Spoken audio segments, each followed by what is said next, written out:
Thank you, Mr. Chairman. So right now we have a fragile ceasefire in Gaza, and we need to make it last. Following the October 7th terrorist attack, Prime Minister Netanyahu initiated a war that has cost nearly 70,000 Palestinians their lives. About a third of them were women and children. We need the ceasefire to put us on a path to peace. Now, one of the tenets of the ceasefire is that all parties must provide, quote, full aid into Gaza, quote, without interference.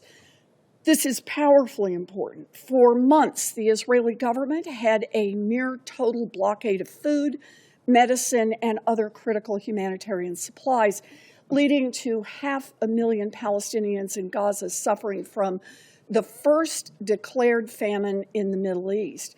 Now, Mr. Dahmer, you've been nominated to be the Assistant Secretary of Defense for Strategy, Plans, and Capabilities. If confirmed, you will advise the Secretary on how to align DoD resources to our national security strategy, including enforcing the conditions of this ceasefire. Mr. Dahmer, do you support President Trump's ceasefire, including ensuring full aid goes into Gaza without interference? Yes, Senator. I absolutely support the president's agenda, including his efforts at peace in Gaza. Okay. I'm glad to hear you believe that now. In the past, you have tweeted that providing aid to Palestinians makes U.S., quote, support to Israel look performative. But on top of continuing to limit aid, the U.S. government chose to work with Gaza Humanitarian Foundation, an inexperienced organization with no history in food distribution. It was created by management consultants and run by armed contractors. Previous ceasefires saw more than 400 aid distribution sites, but GHF limited distribution instead of 400 to 4. And on GHF's watch, over 1,000 starving Palestinians desperately seeking food near GHF sites were killed amid multiple reports that the IDF has been opening fire on them. Mr. Dahmer, do you think the GHF has a record of success in delivering aid to Palestinians? Well, Senator, I think President Trump has been clear not only that he's focused on peace, but that he expects both Israel and Hamas to abide by the ceasefire. Okay, I appreciate that, but I asked a very specific question. Do you think the GHF has a record of success in delivering aid to Palestinians? It's a yes or no question. Senator, I don't have enough information about the specific organization Don't have enough information? Expertise is critical here.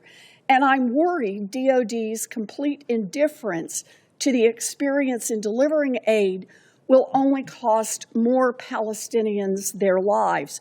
Now, on October 21st, U.S. Central Command announced they had opened a civil-military coordination center where U.S. military personnel will help facilitate assistance from international counterparts into Gaza. The Netanyahu government promptly selected one of the architects of the GHF to be their representative at this U.S.-led center. Press reporting indicates DoD is considering replicating GHF's model, including limiting aid distribution to a handful of sites. Mr. Dahmer, this is one of the most complex areas to deliver aid.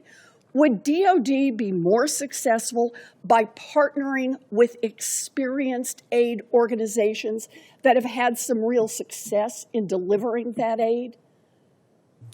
Senator, thank you for the important question. I would also note that U.S. Central Command released just a few days ago video of Hamas actually looting an aid truck as it was being delivered. I appreciate that, but that is not the question I asked. I have very limited time here.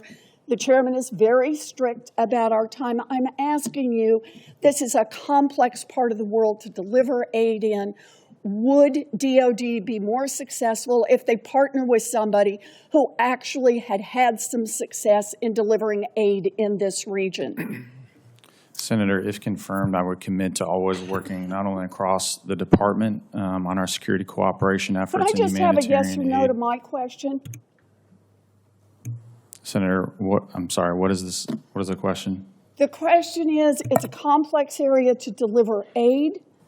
Would DOD be more successful if it partnered with experienced aid organizations that have had success in delivering aid in this region?